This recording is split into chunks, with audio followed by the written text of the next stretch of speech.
মাননীয় স্পিকার, এখন কোটা পদ্ধতি সম্পর্কে একটি কথা বলতে চাই। আমরা 2018-র আগে আর যাচ্ছি না। 2018 সাল পর্যন্ত বাংলাদেশের চাকুরিতে প্রথম শ্রেণী, দ্বিতীয় শ্রেণী, তৃতীয় শ্রেণী, চতুর্থ শ্রেণী নিয়োগের ক্ষেত্রে শুধু 56% কোটার মাধ্যমে নির্ধারণ করা হতো, আর শুধু 44% মেধার ভিত্তিতে নিয়োগ দেওয়ার সিস্টেম করা হয়েছিল, যেখানে 30% মুক্তিযোদ্ধা কোটা, 10% নারী, 10% অনগ্রসর জেলার বাসিন্দাদের জন্য, 5% ক্ষুদ্র জাতিগোষ্ঠীর মানুষদের জন্য, 1% প্রতিবন্ধীদের জন্য সংরক্ষিত ছিল। 2018 সালে এটা নিয়ে একটা বড় আন্দোলন হয়। আন্দোলনে কিন্তু দাবি ছিল যে অন্য সবগুলি থাকুক, শুধু 30% মুক্তিযোদ্ধা কোটাটা যেন বাতিল করা হয়। তারা মনে করে যে মেধাবী ছাত্ররা এগিয়ে আসার সুযোগ খুব কম হচ্ছে, মেধাভিত্তিক সমাজ গঠন হচ্ছে না। একটা সভ্য সমাজ হলে মেধাভিত্তিক সমাজ হতে হবে। একটা উন্নত সমাজ যেটা সামনের দিকে অগ্রসর হয়, সেটাকে মেধাকে দাম দিতে হবে। মুক্তিযোদ্ধাদের আমরা দাম দিব, কিন্তু তাদের বংশ পরস্পরে, তাদের নাতি নাতনি সবাইকে দিতে হবে। এই বিষয়টি সম্পর্কে সাধারণ ছাত্রদের মধ্যে একটা দ্বিমত আছে, তারা এই সঙ্গে একমত হতে পারছেন না।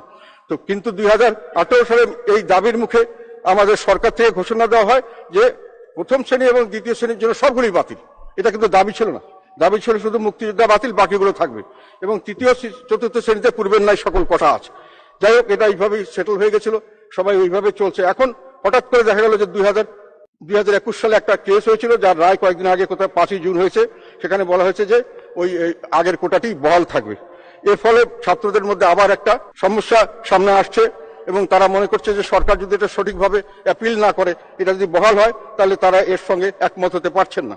তো আমি মনে করি যে আমার ব্যক্তিগত মত হলো, বীর মুক্তিযুদ্ধের পরবর্তী প্রজন্মের জন্য চাকরির জন্য বিশেষ বড় অঙ্কের কোটা চিরস্থায়ী বন্দোবস্ত করা স্বাধীনতার চেতনার নামে স্বাধীনতার মূল উদ্দেশ্যকে, বৈষম্য মুক্ত ন্যায় বিচার ভিত্তিক সমাজ গঠন, এই মূল উদ্দেশ্যকে ধ্বংস করে। যে কোনো পরিস্থিতিতে দেশের মানুষের মধ্যে বিভাজন সৃষ্টি কখনোই মঙ্গল বলে মনে করা যায় না। একথা আমরা, মাননীয় স্পিকার, একথা আমরা যেন ভুলে না যাই। ইতিহাস সাক্ষ্য দেয় দেশের মানুষ বৈষম্যের বিরুদ্ধে সংগ্রাম আন্দোলনে জয়লাভের জন্য যে কোনো ত্যাগ স্বীকার করতে ও যে কোনো পর্যায় পর্যন্ত যেতে প্রস্তুত ছিল, এখনো আছে। স্বাধীনতা যদি আমাদের মূল অর্জন সংবিধান, সেখানে সুযোগ সুবিধাদের ক্ষেত্রে সাম্যের কথা বলা হয়েছে। মাননীয় স্পিকার, আমি এখানে আমাদের সংবিধানের, আমি যতটুকু, আমি অত বেশি জ্ঞানী লোক নই, এখানে অনেক জ্ঞানী আইনজ্ঞ আছেন, আমি সংবিধান সাধারণভাবে পড়ি। সেখানে আমি যেটা দেখেছি, এটা হলো যে 29-এ বলা আছে যে নিয়োগ লাভের ক্ষেত্রে সুযোগের সমতা থাকবে, আর সরকারকে একটা দেওয়া হচ্ছে রাইট, সেটা হলো কেবল ধর্ম, গোষ্ঠী, বর্ণ, কাউকে কোনো জন্মস্থানের কারণে কোনো নাগরিক প্রজাতন্ত্রের কর্মে নিয়োগ বা পদ লাভের অযোগ্য হইবেন না, কিংবা সেই ক্ষেত্রে তার প্রতি বৈষম্য প্রদর্শন করা যাইবে না। শুধু কিছু বলা আছে যে সরকারকে অথরিটি দেওয়া হচ্ছে নাগরিকদের যে কোনো অনগ্রসর অংশের জন্য, অনগ্রসর অংশ যাহাতে প্রজাতন্ত্রের কর্মে নিযুক্ত প্রতিনিধিত্ব লাভ করতে পারেন, সেই উদ্দেশ্য তাদের অনুকূলে বিশেষ বিধান প্রণয়ন করা যাবে। অনগ্রসর আমরা নিগোষ্ঠীকে দিতে পারি, সংখ্যালঘুদের দিতে পারি। অনগ্রসর যারা থাকেন, বা জেলা কোটাতের জন্য আমরা অনেকদিন থেকে আন্দোলন করেছি উত্তরবঙ্গের মানুষ, যে আমরা অনগ্রসর, সেভাবে আমাদেরকে দেওয়া হয়েছে। কিন্তু মুক্তিযোদ্ধাদের প্রজন্ম যারা থাকবেন, তারা সবাই অনগ্রসর, এটা আমি মানতে রাজি না। কাজে এই জিনিসটা, এবং এইটার ব্যাপারে সংবিধান পরিবর্তনের কিন্তু আবার আমি দেখলাম 7-এর ক্ষয় আছে। এই বিধানটিকে কিন্তু সংবিধান পরিবর্তন করার, এই সংবিধান এড়াও করছে না। কাজে এই সংবিধানকে যদি মানতে হয়, তাহলে আমাদের মানতে হবে যে আপনি অনগ্রসর যারা নন, মুক্তিযোদ্ধা সবাই অনগ্রসর বা এরকম পিছিয়ে পড়া অবস্থানে নেই। কাজে তার বিষয়টি ওইভাবে দেখাটা আমি মনে করি সংবিধান সম্মত নয়। এটা আমার ব্যক্তিগত মত, আমি হয়তো আইনজ্ঞ নই। তবে এটা আমি আশা করব যে সরকার এই জিনিসটিকে যথাযথভাবে গ্রহণ করবেন, এবং যেহেতু সরকারি একটা সিদ্ধান্ত আগেই দেওয়া হয়েছে, সম্ভব যদি পরিবর্তন করতে হয়, যেগুলো আগে ছিল ওগুলো দিতে পারেন, কিন্তু মুক্তিযোদ্ধার কোটাতে একেবারে এত বড় অংশ 30%। আর একটা বিষয় আমি ছাত্রদের কাছে যেটা দেখেছি, এটাও তাদের দাবিটা আমি মনে করি রিজনেবল, রেশনাল। সেটা হলো যে যদি অন্য কোনো জায়গা থেকে না আসে, তাহলে মুক্তিযোদ্ধার কোটা থেকে এটা দিতে হবে। কেন? মেধা থেকে দিতে পারেন।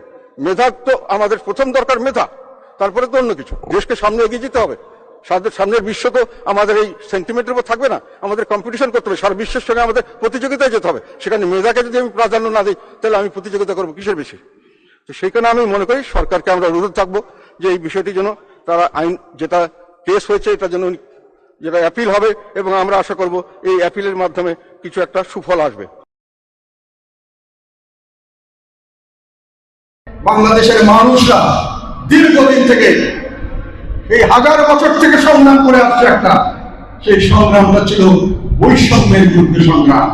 আমাদেরকে বৈষম্য করা হয়, আমাদের মধ্যে ডিভাইড অ্যান্ড রুল করে ব্রিটিশরা বৈষম্য সৃষ্টি করে কিছু লোককে সুবিধা দিয়ে মেজরিটি লোককে, সিংহভাগ লোককে অত্যাচার করেছে, অত্যাচার, নিপীড়ন এবং শোষণ করেছে ব্রিটিশরা।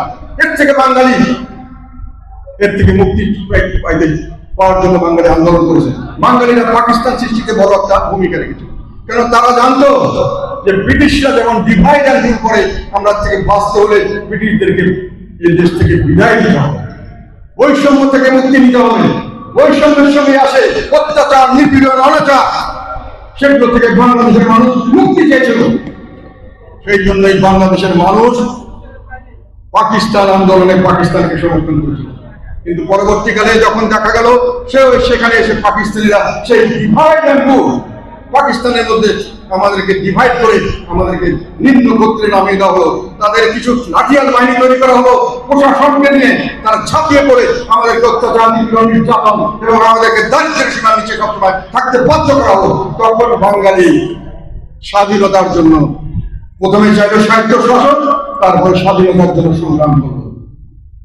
সেই স্বাধীনতা সংগ্রামে বাংলাদেশের মানুষের জয় হল, বাংলাদেশের মানুষ বিজয় অর্জন করলো রক্তের মাধ্যমে।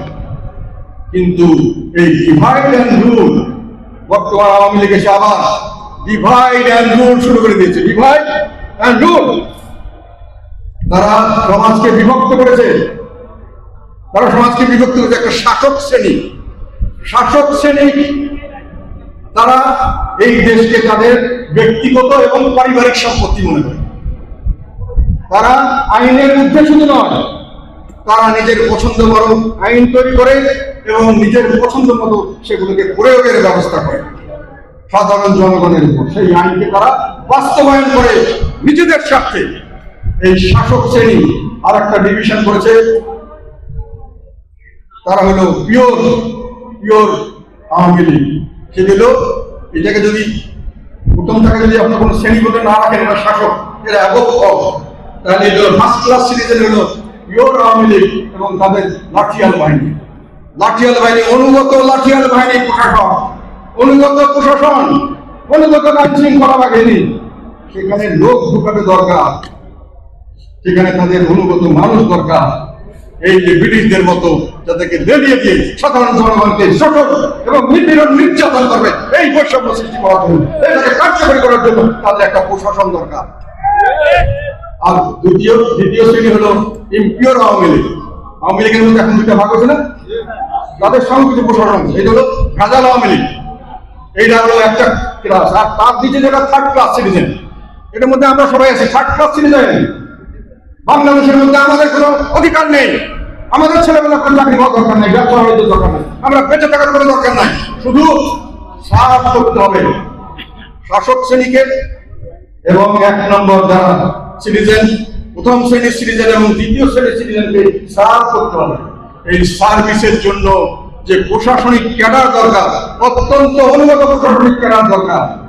সেই অনুগত বলে অনুপযুক্ত মানুষকে যে কোনো মাপকাঠিতে নিয়ে তাদেরকে সেখানে বসিয়ে দিলে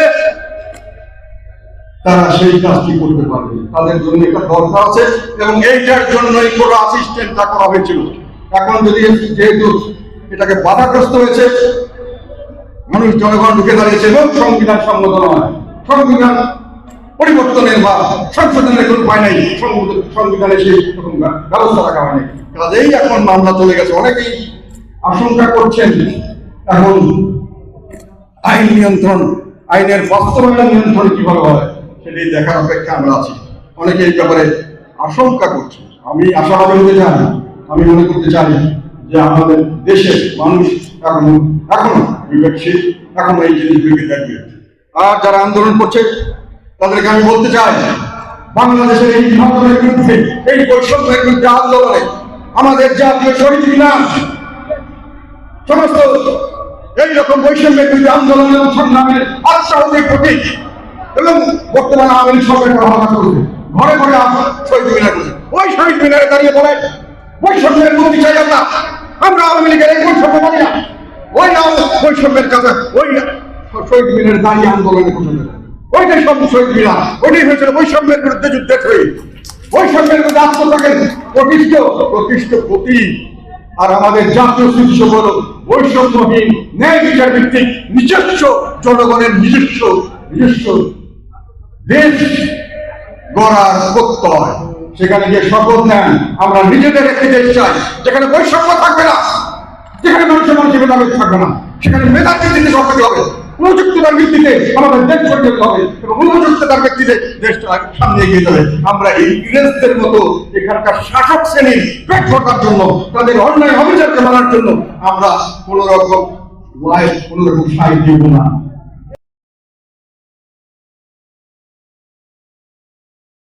একটা আস্থাহীনতার পরিবেশ দেশে বিরাজ করছে এবং সেটা কোটা আন্দোলনই বলি বা পেনশনের কথাই বলি, এই দুটোতেই একই জিনিস। সাধারণ মানুষ আস্থা রাখতে পারছে না বিভিন্নভাবে বিভিন্ন কারণে, এবং সেগুলোর মধ্যে যুক্তিসঙ্গত কারণও থাকে। যেমন কোটার বিষয়টি যখন সরকার বাতিল করলো, সরকার এখানে বিবাদী হলো, তার বিরুদ্ধে একজন কেস করলো, সে হলো বাদী 21 সালে। এখন এসে হঠাৎ করে 24 সালে রায় হলো, এবং সেই রায়ের আমি যতটুকু বিভিন্ন জায়গায় আলাপ করেছি, নিজে যতটুকু বুঝি, তা সরকার পক্ষ বাদী হয়ে উপস্থিত হলে এই রায়ের কখনোই সরকারের বিরুদ্ধে হওয়ার কথা ছিল না। এটা অনেকেরই ধারণা, বড় বড় বিশেষজ্ঞদের সঙ্গে আমি আলাপ করেছি।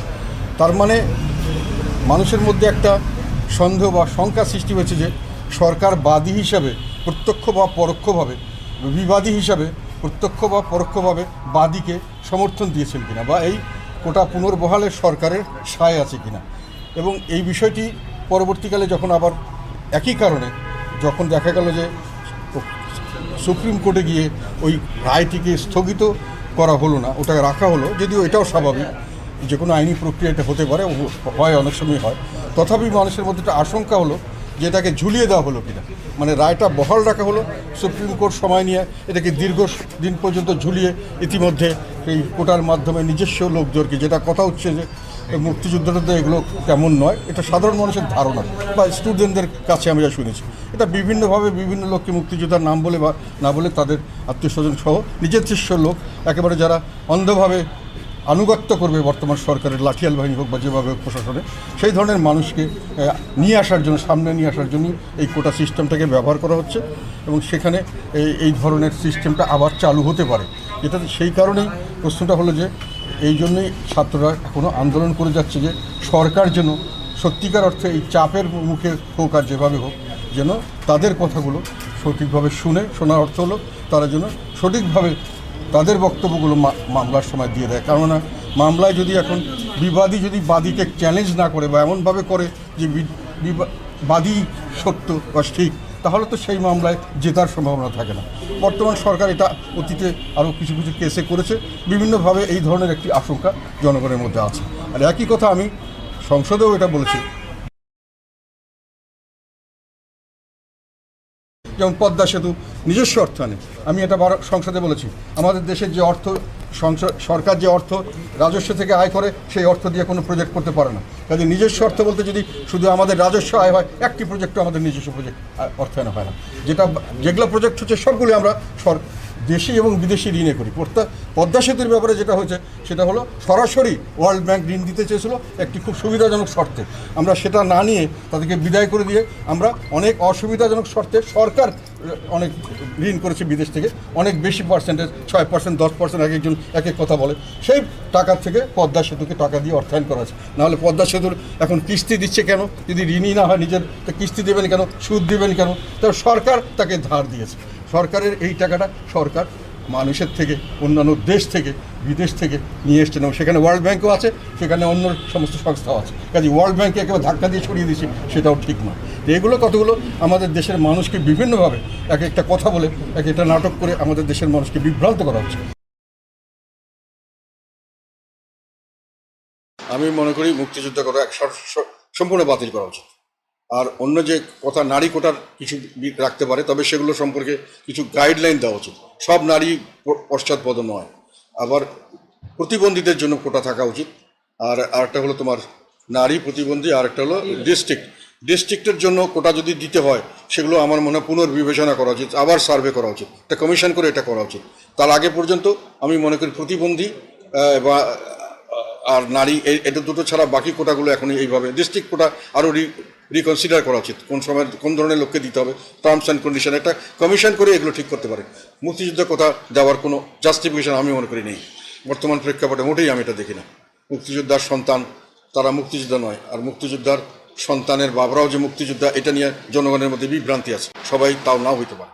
কাজে এগুলো নিয়ে প্রশ্ন যখন দেখা দিয়েছে, এগুলোর মধ্যে আরও সামনে আরও বড় ধরনের সংঘর্ষ সৃষ্টি করে দেশকে বেশিভাবে বিভাজিত করা কোনো অর্থ হতে পারে না। মেধার ভিত্তিতে সবাই থাকবে, যে ভালো করতে পারবে সেই এগিয়ে যাবে। আমি যদি কোনো ভালো কাজ করি আমাকে একটা প্রাইজ, পুরস্কার, একটা খেতাব, অনেক কিছু দেওয়া যেতে পারে। আমার নাতিপুতিকে দেওয়া এগুলো হলো দেশকে বিভাজন করার, চিরস্থায়ী একটা বিভাজন করার একটা অপকৌশল মাত্র। এটা দেশের জন্য মঙ্গলজনক আমি কখনোই মনে করি না। আমি মনে করি যত দ্রুত সম্ভব দাবি দাবাগুলো মেনে নেওয়া উচিত। দাবিগুলো যৌক্তিক, এবং সেটা যারা বলছে এটা যদি যারা গণভোটও করতে চান করতে পারেন। আমার ধারণা 90% বেশি মানুষ এর পক্ষে সমর্থন দেবেন। এবং না করায় এদিক ওদিক করা, কোর্টে দেওয়া, কোর্টে গিয়ে একবার বলা হলো যে না আগে একটা হাইকোর্টের অর্ডারটাই থাকবে, আবার 2 দিন পরে শোনা গেল নাই। এইসব সাধারণ মানুষ তো এইসব এত জটিলতা বুঝে না। তারা বুঝে যে সরকার আমাদের সঙ্গে সঠিকভাবে মানে কি বলে আন্তরিকভাবে কাজ করছেন না, অথবা আমাদেরকে সমর্থন করছেন না, বা আমাদের দাবি দেওয়ার বিপক্ষে অবস্থান। সেটা হলো সাধারণ মানুষের ধারণা। এবং এটার থেকে এখন জোর করে তো আমি বিশ্বাসযোগ্যতা আদায় করতে পারবো না, until unless I do something. সরকারি কোনো কাজের উপর যদি সরকার মানুষের সন্তুষ্ট হয় যে না সরকার যেটা বলছে আমরা বিশ্বাস করতে পারি, বিভিন্ন দেশে এটা আছে। আমাদের দেশে বর্তমান সরকারের উপর এই বিশ্বাসটা সাধারণ মানুষের নেই। এটা হলো বাস্তবতা। বর্তমান সরকার একটা সুবিধাভোগী এবং সুবিধাবাদী গোষ্ঠী তৈরি করেছে তাদেরকে সার্ভ করার জন্য, এবং সাধারণ জনগণের সঙ্গে তাদেরকে বৈষম্যমূলক আচরণ করা হয়েছে। সুযোগ সুবিধা দেওয়া হয়েছে, দুর্নীতি করতে দেওয়া হয়েছে, দুর্নীতির অর্থ বিদেশে পাচার করতে দেওয়া হয়েছে, দুর্নীতির অর্থ দেশে এসে ব্যবহার করতে দেওয়ার জন্য আইন করা হয়েছে। এই সমস্ত সব করেছে সরকার দুর্নীতিবাজদেরকে সুযোগ সুবিধা দিয়ে একটা শক্তিশালী গ্রুপ তৈরি করার জন্য। এখন যে কোনো কারণে হোক তাদের বিরুদ্ধে নানান কথা শোনা যাচ্ছে। তবে আমি এখনও মনে করি সরকার যদি কন্টিনিউ করে, এখনও আমার বিশ্বাস বা আমার আশঙ্কা যে এগুলো কারো কিছু হবে না। এ থেকে পার করে দেওয়া হবে বিভিন্নভাবে, আবার 2-4 দিন পরে আমরা অন্য কিছু নিয়ে লাফালাফি করা শুরু করবো, এনারা এসে আবার বহাল তবিতে গাড়ি বাড়ি হাঁকিয়ে চলতে থাকবে। এটা অতীতে আমরা দেখেছি, এবং বর্তমান সরকারের পৃষ্ঠপোষকতা ছাড়া অথবা তাদেরকে যে কোনোভাবে দুর্নীতি তো আজকের যেটা দেখতেছি আমরা, সেটা তো আজকেই সৃষ্টি হয়নি, এটা সৃষ্টি হয়েছে আরও 10-15 বছর আগের থেকে। এবং তখন থেকে আমরা এটাকে কি করেছি? আমরা কিছু করিনি। আমরা কি জানতাম না? নিশ্চয়ই জানতাম। এটা সবাই বলতে পারবে না। যদি না জানেন তাহলে তো আপনার দেশ চালানোর জন্য উপযুক্তই নয়। যেগুলো কাজ হচ্ছে, যে লেভেলের লোকরা করছে, তারা যেটা করে যদি পার পেয়ে যায়, তাহলে আপনি দেশ কি চালাচ্ছেন? আমার দেশ লুণ্ঠন করে নিয়ে যাচ্ছে, আর আপনি দেশ চালাচ্ছেন জানবেন না। এটা তো আপনার জন্য কখনোই আমরা গ্রহণ করতে পারি না। কোটার বিষয় থাকবে কি না তা সম্পূর্ণ রাজনৈতিক সিদ্ধান্ত, এটি হাইকোর্টের এখতিয়ারে পড়ে না বলে মন্তব্য করেছেন জাতীয় পার্টির চেয়ারম্যান জি এম কাদের। এ বিষয়টি হাইকোর্টে কিভাবে গেল তা সন্দেহজনক বলেও মন্তব্য করেছেন তিনি। বিকেলে রমনার ইঞ্জিনিয়ার্স ইনস্টিটিউশনে হুসেইন মোহাম্মদ এরশাদের মৃত্যুবার্ষিকী উপলক্ষে আয়োজিত স্মরণ সভায় এসব কথা বলেছেন তিনি। জি এম কাদের বলেন, কোটার বিষয়টি হাইকোর্টে নেওয়া সন্দেহজনক। কোটার বিষয়টি থাকবে কি থাকবে না, কোটা হবে কি হবে না, কখন হবে, কতটুকু হবে, এটা সম্পূর্ণ রাজনৈতিক সিদ্ধান্ত এবং বাস্তবায়িত হবে প্রশাসনের মাধ্যমে, ঠিক কিনা? এটা আমি হাইকোর্টে যাই কেন? এটাকে হাইকোর্টের এখতিয়ারের মধ্যে পড়ে? হাইকোর্টে নিলাম কেন? কে নিল?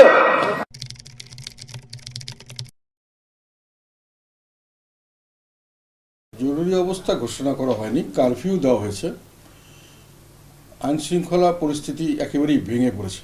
বলা যায় যে কারো কোনো নিরাপত্তা নেই, কে কোথায় কিভাবে আক্রান্ত হবে, কার দ্বারা আক্রান্ত হবে বোঝা যাচ্ছে না।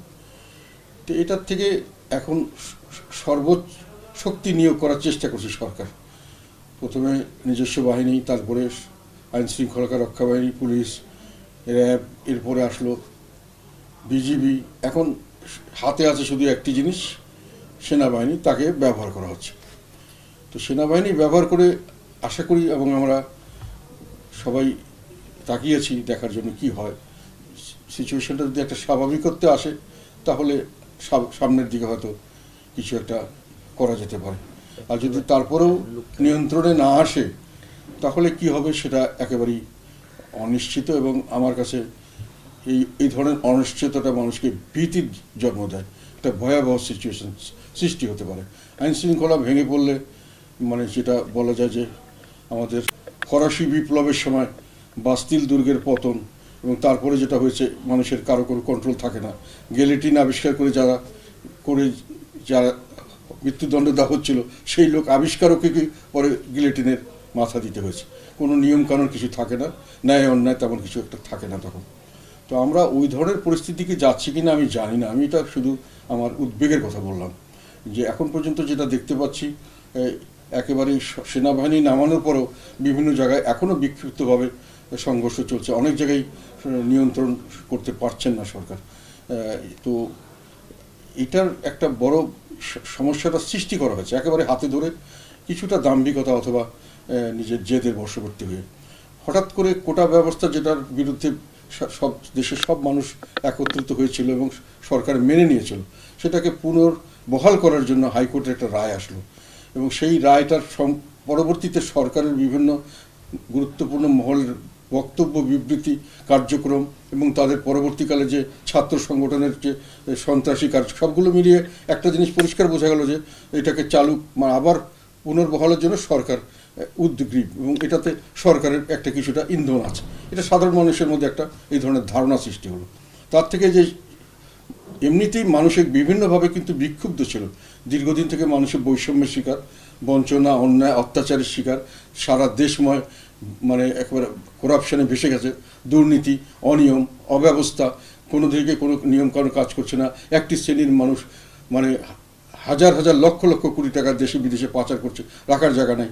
দেশের বেশিরভাগ মানুষ না খেয়ে থাকে, কোনো ক্রমে বাঁচার সুযোগ পায় না। তরুণ সমাজ চাকরির সুযোগ পাচ্ছে না, তাদের কোনো ভবিষ্যৎ দেখতে পাচ্ছে না। লেখাপড়া ভালো হচ্ছে না, লেখাপড়া করার সুযোগ নাই। লেখাপড়া যেটা হচ্ছে কোয়ালিটি লেখাপড়া হচ্ছে না, তাও হচ্ছে সেটাতে চাকরি হচ্ছে না, দেশে হচ্ছে না। ঘর বাড়ি বিক্রি করে তারা বাবা মার সব কিছু শেষ করে তারা বিদেশে পাড়ি জমাচ্ছে, একেবারে ছোটোখাটো একটা আনস্কিল লেবার করার জন্য, ড্রাইভার হওয়ার জন্য, বাবুর্চি হওয়ার জন্য তারা বিভিন্ন জায়গায় ইউনিভার্সিটি পাস করা ছেলেরা যেতে চাচ্ছে, এবং তারা যাওয়ার সময় লিগ্যাল এবং ইললিগ্যাল এবং একেবারে মরুভূমি পাড়ি দিয়ে যাচ্ছে, তারা সাগর পাড়ি দিচ্ছে একটা ডিঙ্গি নৌকায় করে। এইভাবে তারা জঙ্গলে দিয়ে ভিতরে যাচ্ছে, বিভিন্ন জায়গায় প্রাণ হারাচ্ছে, ডিসপ্যারেট হয়ে গেছে।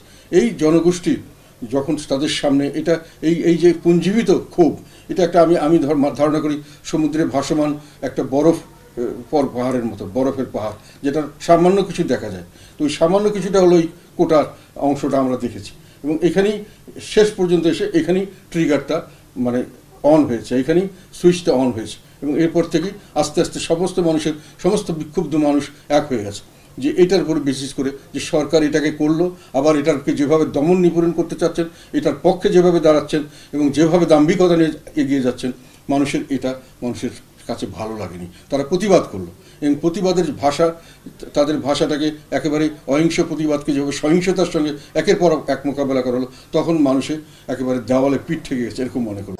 জাতীয় পার্টির যৌথ সভার সিদ্ধান্ত, বাংলাদেশের স্বাধীনতা আন্দোলন হয়েছিল পশ্চিম পাকিস্তানিদের শোষণ ও বঞ্চনার বিরুদ্ধে। স্বাধীনতার পর দেশের মানুষ ভেবেছিল শোষণ ও বৈষম্য মুক্ত একটি দেশ হবে, কিন্তু বাস্তবে তা হয়নি। কোটা সংস্কার আন্দোলন একটি অরাজনৈতিক ও অধিকার আদায়ের আন্দোলন হলেও এটি আর ছাত্রদের মধ্যে সীমাবদ্ধ আন্দোলন ছিল না। এক পর্যায়ে এটি ছাত্র জনতার আন্দোলনের রূপ নিয়েছে। দীর্ঘদিনের শোষণ, বঞ্চনা, গণতন্ত্রহীনতায় মানুষের মধ্যে একটি চাপা ক্ষোভ বিরাজ করছিল।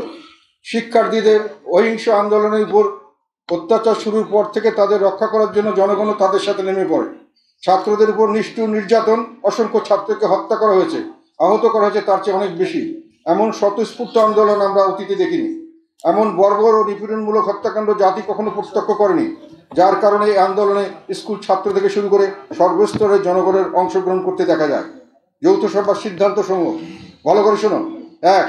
জাতীয় পার্টির এই যৌথ সভা সর্বসম্মতভাবে ছাত্রদের অধিকার আদায়ের বৈষম্য বিরোধী কোটা আন্দোলনের প্রতি সর্বাত্মক সমর্থন জ্ঞাপন করছে। সেই সাথে চলমান অহিংস ছাত্র আন্দোলনের প্রতি জাতীয় পার্টির সমর্থন অব্যাহত থাকবে। 2. সভায় ছাত্রদের অহিংস আন্দোলনে নিহত ছাত্র জনতার আত্মার মাগফিরাত কামনা করে পরিবার পরিজনের প্রতি সমবেদনা জানানো হয়। এই বৈষম্য বিরোধী ছাত্র আন্দোলনের ন্যায্য দাবি শক্তি প্রয়োগের মাধ্যমে দমনের প্রক্রিয়াকে তীব্র নিন্দা জানানো হয়। সভায় ছাত্র আন্দোলনে নিহত শহীদদের মামলায় এজাহারকৃত প্রকৃত মৃত্যুর কারণ না দিয়ে মিথ্যা এজাহার দাখিলের নিন্দা জানানো হয়। নিহত ছাত্রছাত্রীরা বীর মুক্তি সেনানী হিসেবে আখ্যায়িত হবে এবং প্রকৃত শহীদদের তালিকা প্রকাশ করার জন্য একটি নিরপেক্ষ কমিশন গঠন করার হোক দাবি জানাচ্ছি। সবাই ছাত্র হত্যার সাথে জড়িত সকল সরকারি কর্মকর্তা উস্কানিদাতাকে আইনের আওতায় এনে বিচারের ব্যবস্থা নিশ্চিত করতে হবে। 7 নম্বর, সভা বৈষম্য বিরোধী ছাত্র আন্দোলনের নেতাদের হয়রানি নির্যাতন না করার আহ্বান জানানো হয়। ছাত্রদের নামে দায়েরকৃত সকল মামলা প্রত্যাহার করার আহ্বান জানানো এবং কোটা বিরোধী ছাত্র আন্দোলনে গ্রেপ্তারকৃত সকল ছাত্র নেতৃবৃন্দকে অনতিবিলম্বে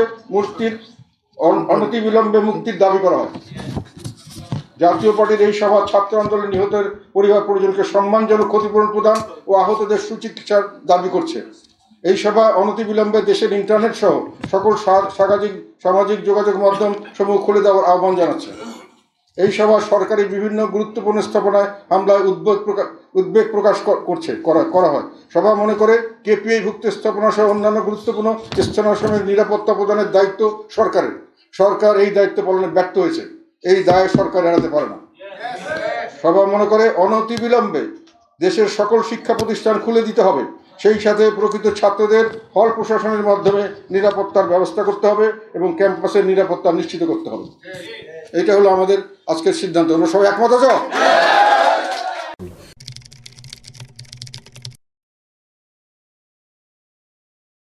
নিরাপত্তা হেফাজতের নামে আটক বৈষম্য বিরোধী ছাত্র আন্দোলনের 6 সমন্বয়কের মুক্তি দাবি করেছেন সংসদের বিরোধী দলীয় নেতা ও জাতীয় পার্টির চেয়ারম্যান জিএম কাদের। বিকেলে দেয়া এক বিবৃতিতে এই দাবি জানান তিনি। জিএম কাদের বলেন, দিনের পর দিন সাধারণ ছাত্রদের নিরাপত্তার নামে আটক রাখা আইনসম্মত নয়। দেশের সব ক্ষমতার মালিক জনগণ উল্লেখ করে তিনি বলেন, সরকারের বিরুদ্ধে সমালোচনা বা প্রতিবাদ করার অধিকার প্রতিটি নাগরিকের আছে। অহিংস প্রতিবাদ রাষ্ট্রদ্রোহ হিসেবে বিবেচনা করা বা সেই দৃষ্টিভঙ্গি থেকে আইনশৃঙ্খলা রক্ষাকারী বাহিনীকে ব্যবহার করে সহিংসভাবে মোকাবেলা করার অধিকার সরকারের নেই। গ্রেফতার বাণিজ্য চলছে উল্লেখ করে জিএম কাদের আরও বলেন, সাধারণ মানুষের মাঝে গ্রেফতার আতঙ্ক বিরাজ করছে।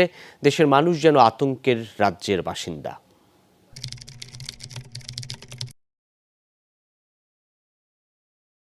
কোটা সংস্কার আন্দোলনের সহিংসতা ও ধ্বংসাত্মক কর্মকাণ্ডে সরকারি দলের নেতাকর্মী এবং আইন শৃঙ্খলা বাহিনী জড়িত বলে মন্তব্য করেছেন বিরোধী দলীয় নেতা ও জাতীয় পার্টির চেয়ারম্যান জিএম কাদের। দুপুরে রংপুর সার্কিট হাউসে তিনি বলেছেন, সরকার এই দায় একটি বিশেষ গোষ্ঠীর উপরে চাপানোর যে চেষ্টা করছে, কিন্তু তা জনগণ গ্রহণ করেনি, সরকার প্রমাণও করতে পারেনি। সরকার ইচ্ছে করেই আবারও কোটা পদ্ধতি পুনর্বহালের চেষ্টা করেছিল। প্রতিবাদে শিক্ষার্থীদের আন্দোলন যৌক্তিক ছিল। এই প্রথম কোনো আন্দোলনে জনগণও সম্পৃক্ত হয়েছে।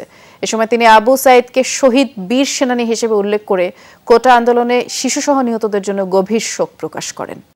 সরকারি বিভিন্ন অঙ্গ সংগঠন, এমনকি সরকারি দলের লোকরা অস্ত্রশস্ত্র সহ হেলমেট পরে বিভিন্নভাবে তারা মারাত্মক অস্ত্রশস্ত্র সহ জনগণের উপর ঝাঁপিয়ে পড়েছে, নিরীহ ছাত্রদের উপর ঝাঁপিয়ে পড়েছে এবং আইন রক্ষাকারী সংস্থাগুলি তাদের সঙ্গে সহযোগিতা করেছে। এটা অত্যন্ত দুঃখজনক ঘটনা এবং তারপরে এটাকে বিভিন্নভাবে যে প্রবাহিত করার যে প্রচেষ্টা এখনও চলছে, আমি মনে করি দেশের জনগণ এই ধরনের প্রচেষ্টাকে কখনোই আর দাম দিবে না। তারা তাদের এই কথাতে গ্রহণযোগ্যতা পাবে না। সরকার নিজের ক্ষমতা টিকিয়ে রাখতে রাষ্ট্রযন্ত্রকে ব্যবহার করে নির্বিচারে গণহত্যা চালিয়ে যাচ্ছে বলে অভিযোগ করেছেন বিরোধী দলীয় নেতা ও জাতীয় পার্টির চেয়ারম্যান জিএম কাদের। বিকেলে রংপুর সার্কিট হাউসে সাংবাদিকদের সঙ্গে আলাপকালে তিনি এসব কথা বলেন। জিএম কাদের বলেন, শিক্ষার্থীদের দমন নিপীড়ন করে সরকার নিজেই দেশকে বিপদের দিকে ঠেলে দিচ্ছে। জনগণকে দমিয়ে রাখার চেষ্টা কখনো সফল হবে না। দেশে যে প্রতিরক্ষা বাহিনী, এগুলো রাষ্ট্রের সম্পদ, রাষ্ট্রকে রক্ষা করবে, রাষ্ট্রের জনগণকে রক্ষা করবে, জনগণের অধিকারকে রক্ষা করবে। সেখানে তার সরকারকে রক্ষা করার জন্য যেভাবে তাদেরকে লেলিয়ে দেওয়া হয়েছে এবং যেভাবে তারা ব্যবহার করেছে এই সমস্ত নৈর জনগণের ঘরে গুলি বর্ষণ করার জন্য, মানুষকে দমন করে ক্ষমতায় থাকা, এটা কোনো সভ্য সমাজের কোনো নীতি হতে পারে না। জাতীয় পার্টির চেয়ারম্যান জিএম কাদের বলেছেন, যারা দেশকে রক্ষা করবে তারাই জনগণের দিকে বন্দুক তাক করে রেখেছে। তাদের গুলিতে প্রাণ হারাচ্ছে নিরীহ মানুষ। সরকার তার গদি বাঁচাতে রাষ্ট্রযন্ত্র ব্যবহার করছে। নির্বাচনী এলাকা রংপুরে গিয়ে সার্কিট হাউসে সাংবাদিকদের সাথে আলাপকালে এসব কথা বলেন তিনি। এ সময় তিনি আরও বলেন, বৈষম্য বিরোধী আন্দোলন এখন সারা দেশের মানুষ অংশগ্রহণ করছে। সরকারের দমন নিপীড়ন কর্মকাণ্ডে বহির্বিশ্বে দেশের ভাবমূর্তি ক্ষুণ্ণ হচ্ছে। 3 দিনের সফর শেষে শুক্রবার বিকেলে ঢাকায় ফিরবেন তিনি। যে যারা প্রতিরক্ষা বাহিনীতে যারা দেশকে রক্ষা করবে, তারা আমাদের জনগণের দিকে বন্দুক তাক করেছে। এটা একটা দুঃখজনক। জনগণকে রক্ষা করা, রাষ্ট্রকে রক্ষা করা তাদের সকলের দায়িত্ব। তো সরকার নিজের গদি রক্ষার্থে যেটা করছেন, এটাতে দেশের অর্থনীতিতে ব্যাপকভাবে একটা নেতিবাচক অবস্থার সৃষ্টি হয়েছে দেশে বিদেশে ভাবমূর্তি চরম ক্ষতিগ্রস্ত হয়েছে।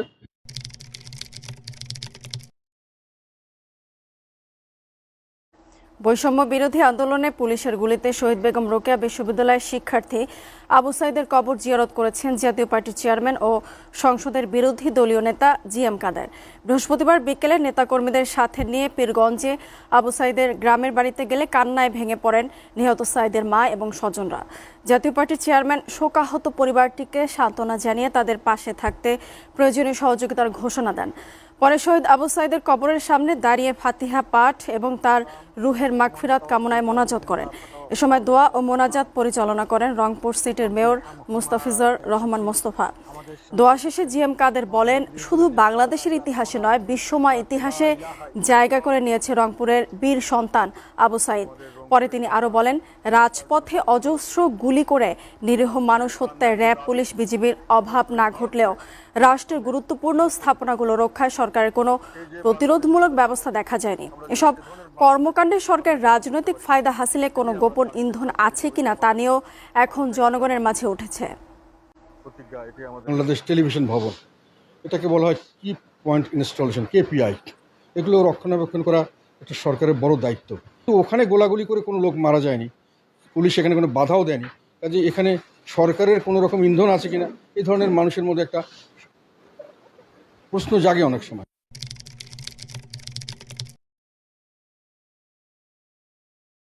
অত্যন্ত ভারাক্রান্ত মন নিয়ে এখানে আসি। আবু সাইদ আমাদের রংপুরের সন্তান, আমরা তার জন্য গর্ব অনুভব করি। সে তার ন্যায্য দাবির সমর্থনে সাহস করে গুলির সামনে বুক পেতে দিয়েছে। তার এই আত্মদান বৃথা যাবে না। আল্লাহর রহমতে সে যে জন্য করেছে সেটা আল্লাহ আমাদেরকে কবুল করেছেন। আমি ওনার পিতা এখানে আছেন, ওনার মাতার কথা আমরা দেখেছি।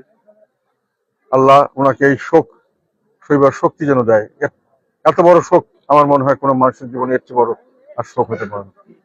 যাই হোক, আমরা তার যে স্বপ্ন ছিল, তার যে দাবি ছিল, এগুলো যেন পরিপূর্ণভাবে বাস্তবায়িত হয়।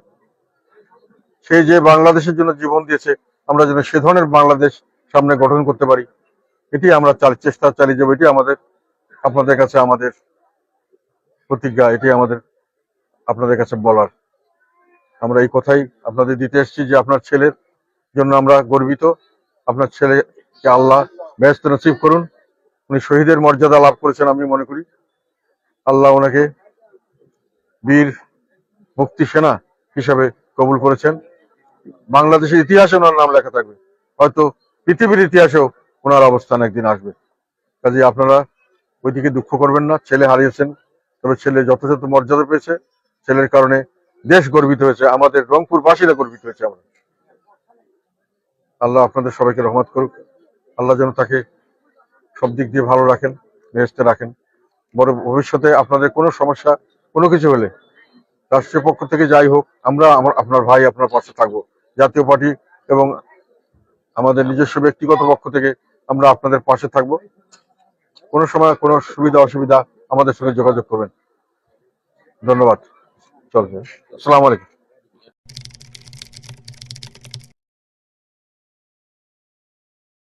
আমাদের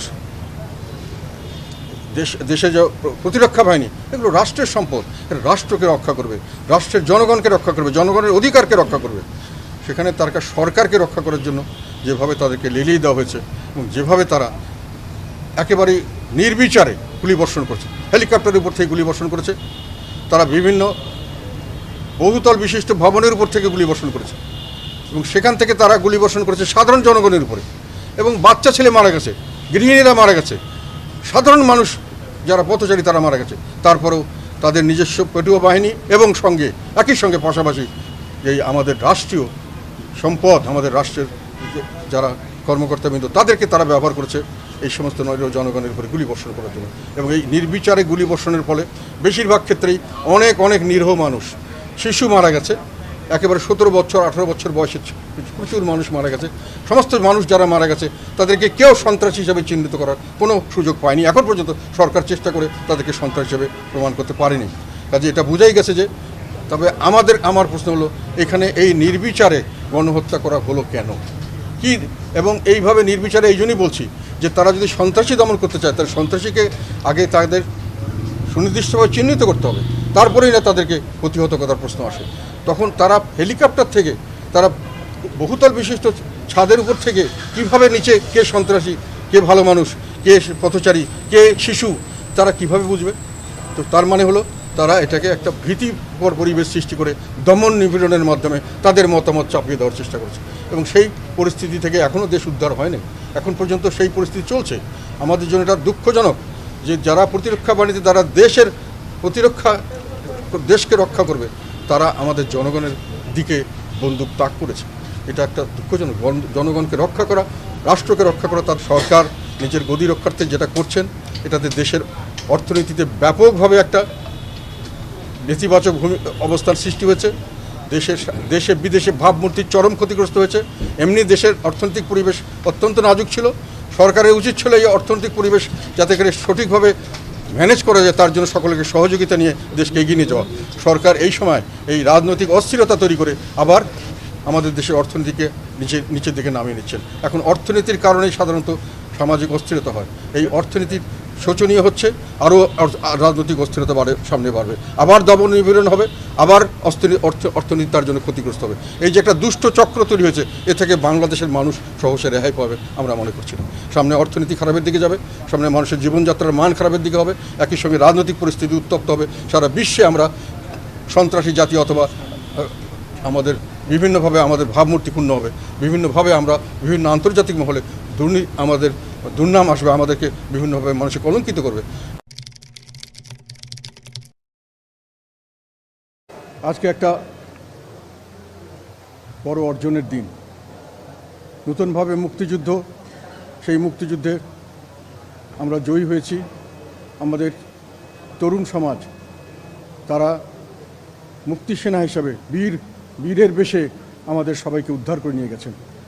আপনারা সকলে জানেন, আমরা সকলে সবচেয়ে প্রথমে আমি তাদের অভিনন্দন জানাচ্ছি, এই বীর মুক্তি সেনাদের।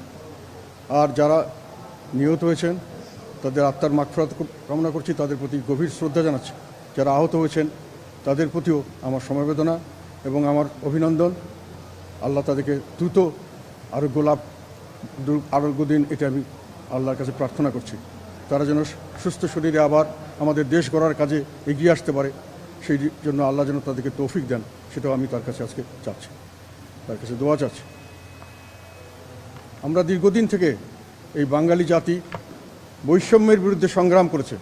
সর্বশেষ পাকিস্তানের বিরুদ্ধে যে সংগ্রামটা হয়েছিল, সেটা হয়েছিল আমাদের বৈষম্যের বিরুদ্ধে সংগ্রাম।